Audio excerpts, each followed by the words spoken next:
Hi, today I'm going to make dango.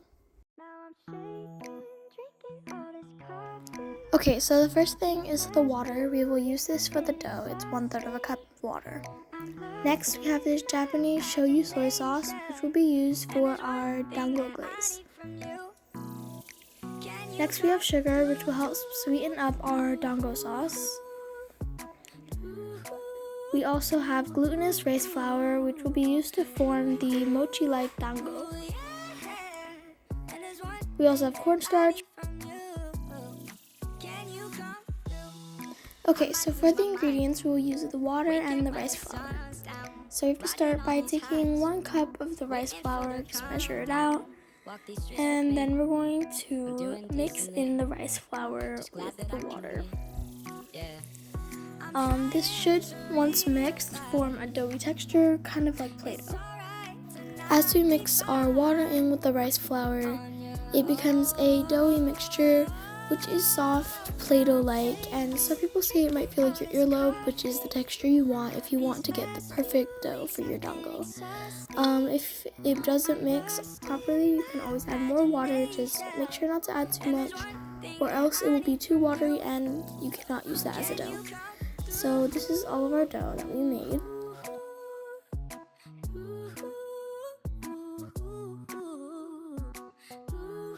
Okay, so a lot of people online say that this part is difficult because you don't want to cook it too long and you don't want to cook it for not long enough.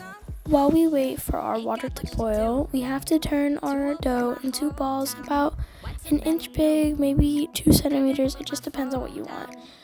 Because the dough will expand once you cook it in the water because of the jelly-like texture. This part was actually really easy and you can choose whatever size you like. In total, I decided to make 12 dango balls, which would form a total of 4 sticks. Now that that's done, we can finally start cooking dango because the water is boiling. I thought I would try putting in the balls with like this spoon thing, but it got stuck, so it made it difficult. So I decided to use my hand. It wasn't my best decision because the water kept splashing up and almost hit me, but I'm okay because I luckily didn't get burned.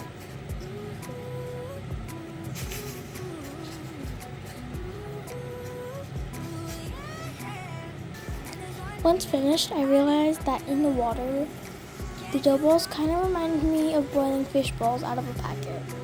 Now it's time to wait.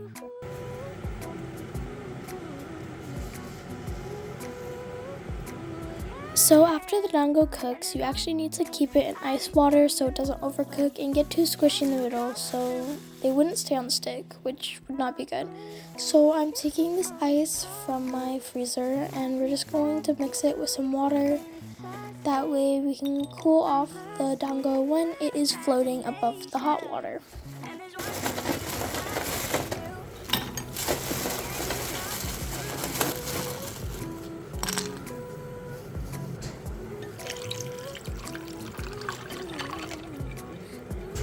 As you can see, our dango is now floating, and just because I'm like that, I had to check just to make sure that it was cooked all the way through by stabbing them with a skewer. And they were ready. After literally boiling my dango alive, it was time to cool them off in the ice bath. You can see how hot they are because they're literally steaming, and it already looks so good even without the sauce, which will lead us to our next step. Our sauce only requires a few ingredients, which are cornstarch, Japanese soy sauce, sugar, and also water. I started by mixing all the ingredients together in a pot, but for some reason the cornstarch was just staying hardened and wouldn't mix in with everything else. I was kind of afraid that I would burn the sugar, and because I've done it before, but it wasn't mixing and I was a bit confused, so I had to go look it up online. And I found a lot of results.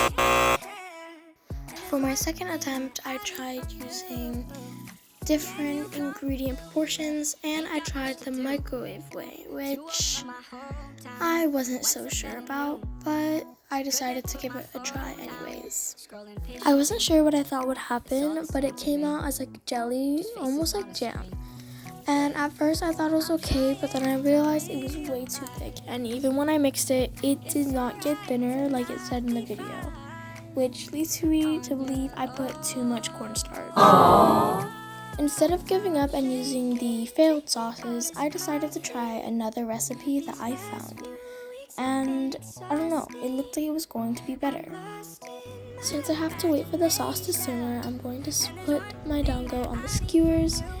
It's actually really easy because I decided to put my skewers in the water, and you also soak the dango in the water also, and it just makes it a lot easier to slide on instead of struggling and possibly ruining your dango altogether. I heard a bubbling sound, so I ran over and I saw that the sauce was starting to thicken up and bubble at the sides, which was a lot better than the other ones because the other sauces didn't even start bubbling up, and this one was good. The next thing we need to do is grill our dango, but I don't have like an actual grill, so I'm just using this pan, and luckily I was able to fit all 4 of my skewers.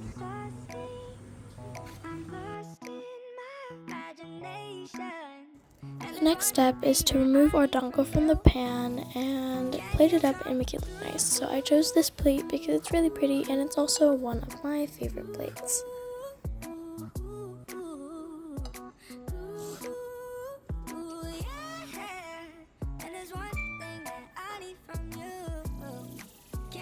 I decided I wanted to try and drizzle the sauce, but the sauce was just too thick, so it really didn't drizzle properly.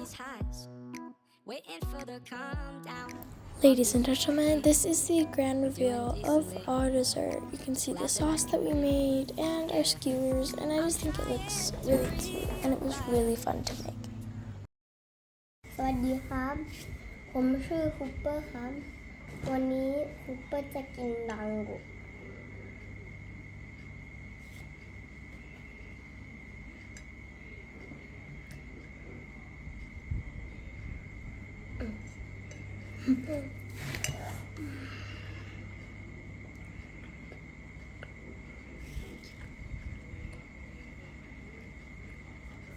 อร่อยมากค่ะ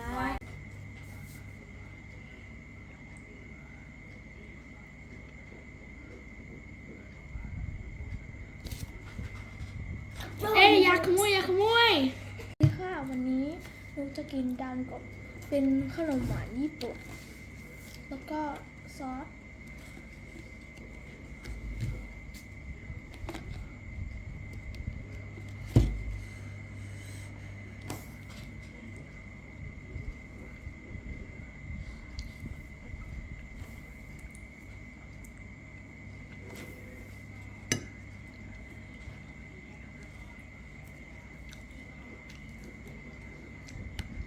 The texture is the same as like mochi, but it's not.